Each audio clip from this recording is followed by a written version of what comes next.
I decided to take a trip to Graven Hill, the first self-build village in the UK, and the start of more than one series of Kevin McCloud's Grand Designs, The Streets. They have new build homes there now too, but are developments like these really the future of house building in the UK that are going to make owning a home accessible for all? I decided not to buy land here, so more on why that was later after I've given you a little tour. First things first, let's start at the very beginning. What a very good place to start, or so I'm told, the roundabout. So the main entrance to the site, and actually all of the local area in the massive town that it's connected to, is this very large roundabout with, I want to say, like 5 exits and entrances that are like 2 or 3 lanes on every exit and entrance. So obviously that's all traffic light controlled. It gets very busy at rush hour, it's quite noisy, but that is the main entrance to the site and also to the town right next door, and all of your routes onwards. So also if you were going to go to Bicester Village, if you've heard of Bicester Village Designer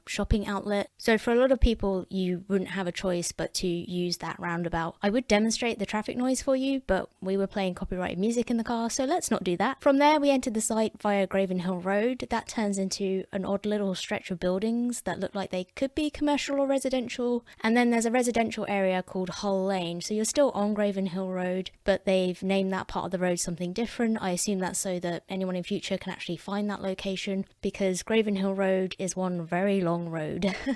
And then we turn left onto Austin Way and then onto the Circular Road. And the Circular Road is also a massive route that goes right round the back of the countryside and joins the whole of the estate. Most of the Circular Road has nothing on it. You wouldn't really gain anything except for a scenic view if you drove along it.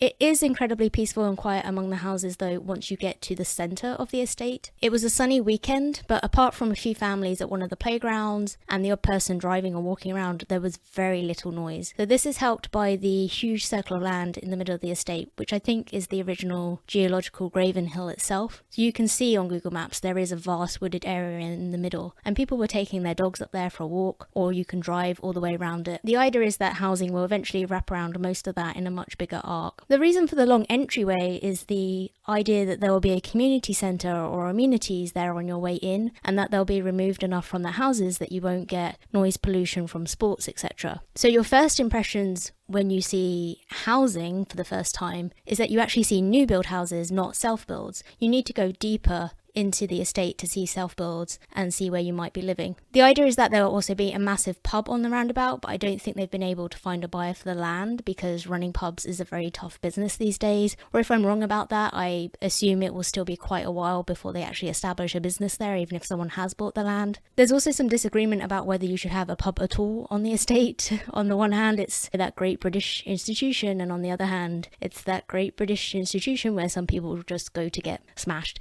It would be fairly removed from the housing depending on how close the housing gets in future to the roundabout. And then the pub would be on a very busy exit road, so people will probably be driving away rather than walking. But that's no different to the nearest pub to the Bicester Village Designer Outlet. I will share a bit about that too, because the Designer Outlet is a huge draw in this area for locals and tourists. If you're looking for the self-builds from Series 1, they're in a cul-de-sac off a separate entrance, and I didn't go there for that reason. The price they paid for going first is that they agreed to have their houses plastered across the internet. You can see those houses from the train instead if you're coming into Bicester from, say, Oxford, I want to say. And I imagine because it's a dead end that they're fed up of people going down that street when they have no reason to be there other than to gawk at the houses. The other thing that you notice right away is the first houses you see on the long drive in aren't self-builds at all, and so the architecture obviously isn't as unique as the self-builds, but I do feel like they have tried to do something a little bit different with the architecture of the new builds here, so that it doesn't just look like every other single brick housing estate in the UK. A lot of the land has been turned over to new builds, just like any other estate, and as part of that, Graven Hill will have to build affordable housing. Of course, the definition of what's affordable is faulty. It's set by what's going on in the market. Affordable housing is still not affordable for the majority majority of families nearby. Just as an example, so in the second series of Grand Designs the Streets, in the first episode, one couple said that they paid £234,000 just for the plot of land before they started building anything, and they were building in 2020. So you can imagine a few years on and going into the future that the prices of the plots of land are just going to keep going up and up. For that price, you get your foundations and the services already installed. It is a benefit compared to if you were just buying a single plot of land in the middle of nowhere or trying to convert like a driveway next to a house or something.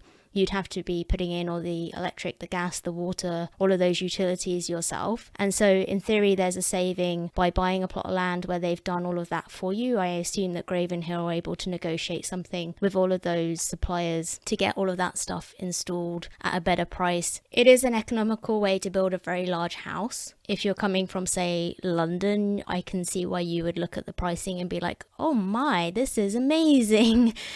And the plots of land are a decent size. You can do things like stick a giant giraffe sculpture outside your house, or possibly a real giraffe. There might even be space for that. And that brings me to why I did not buy land here. If I had bought a plot of land at Graven Hill, that alone would have wiped out my budget and would have left me with nothing to actually build. Now, self-build financing works a bit differently to a normal mortgage, so you would normally get like a chunk of money up front to start building, and then more money gets released down the line. And it's usually kind of expected that most builds take many weeks or months, and if you carry on working in the meantime, you might also be adding your own income to the ongoing costs, and it's all meant to kind of balance out in the end. Obviously, there's a trade-off there between either quitting your job to project manage the build, if you've got experience in something like that, which I did not. So I would have had to probably hire a project manager, and then obviously that also inflates the cost of building. The frustrating thing for me is that I just didn't want the massive plot of land that they were selling at the top of my budget. So I would have gone for like a plot of land half the size or less, and if it had been half the price, then that would have been viable. But they're selling these plots with the idea that you're going to buy a really big family home, or not even necessarily a house that has a lot of rooms or a lot of bedrooms. So if you've watched Grand Designs the Streets, a lot of the architecture is all this sort of modern open plan design, so it's more of a focus on having like high ceilings and lots of light and space and air, and not necessarily a lot of rooms. I'm not the Brady Bunch. I don't have 19 children. Now the other thing is that if I had bought when I did, and if I'd had to go slowly from a financial perspective, I think I would have come really unstuck, because then in 2020 obviously COVID hit, ballooned so many construction costs and the cost of materials, and then also any time that you're not moving forward with a project, that also has a knock-on effect and usually inflates the costs. So throughout most of 2020, anyone trying to build would just go weeks and months without being able to come into contact with workmen or actually have any building done. And then by the time they were able to hire people back again, just the cost of all the products and services had just gone through the roof. So I imagine in my hellscape that if I had bought that plot of land, I might have started building something and then found myself here a few years later looking at an unfinished house and wondering when I'm ever going to be able to afford to finish it, because the cost that you projected would just be so different from what it actually requires to finish the project. If I was going to revisit that idea again, I'd probably go for like a turnkey prefab eco house with no need for gas central heating. If it's turnkey, then you select everything right down to the finishings as part of selecting the shell of the house itself. And in theory, prefabs are a lot quicker and easier to construct because they're prefabricated. Do you know what you're buying otherwise? So there were 10 self-built houses here in 2019, and as of 2022 there are over 100 houses here, and obviously there's going to be a lot more in future. There's a very large estate nearby called Kingsmere, which is also relatively new, and that was built without basic things like post boxes or road crossings. And the people on that estate, when they first moved in, found that they got a house, but they didn't really get a home in the sense that there was nothing tying the estate to each other and nothing tying the estate to the town, except that, you know, you could sort of see where the town was, but it wasn't safe to get to it. So you have to accept that if you buy on one of these new developments, that you don't really know if something's going to be blocking your view in 5 or 10 years, and that certain amenities just won't be there at the start, and that they might come along in future. I didn't find the shops. I heard there's meant to be a little row of shops but I'm not convinced that there actually are any. You would have to go to the main town for that. We left via Roberts Drive, which is not that far on a map, yet it felt like we had driven and walked for miles. I'm a bit confused actually that Graven Hill is often referred to as being in Ambrosden. Ambrosden is a totally separate town, several miles away, and you can find relatively affordable housing there for the area, but that's because you are removed from all the supermarkets and the cinema of the main town centre, and you'd have to drive to the train stations and bus lines, and I think you'd be fairly fudged if it snowed. And just winter wouldn't be very nice if you wanted to walk anywhere from there. Does this suggest though that one day Graven Hill will expand so far that it actually touches boundaries with Ambrosden? As for the other local attractions, Bicester Village is supposedly a 10-minute walk, but of course that's not if you actually live in Graven Hill, which takes over 2 minutes to drive from the roundabout to the centre of the estate. So as you can imagine, if you live at the farthest end of the estate, it's more like a 30-minute walk. There are a lot of retail jobs here though, obviously, if you're looking for something entry level, and this is a place where people queue for hours to get into Gucci. No thanks to Sir Harry Styles. He's not there, by the way. Perhaps that's why people queue. He's definitely not inside. If that's why you're queuing, you can stop now. This was true before COVID.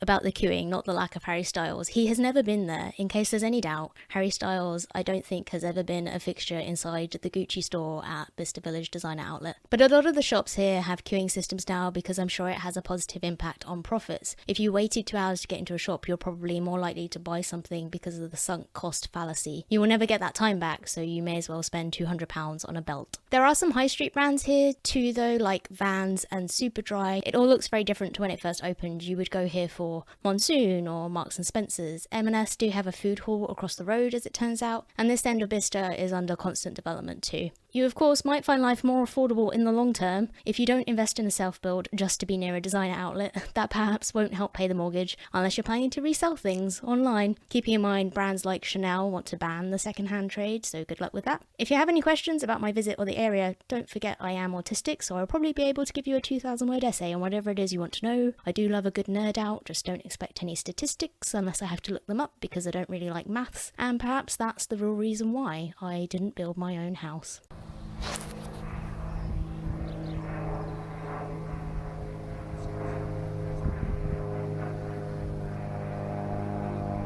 And here in the wild we can see the minor striped ginger tigger, an endangered species because of its poor bird catching ability, and unique therefore to this local area. Not to be confused of course with the major striped ginger tigger, which is about 10 times the size and likes a good belly rub. Neither any relation to the Disney character, as these cats only speak Elvish. I was going to say they speak French, and then I remembered Disneyland Paris. That would have been ludicrous.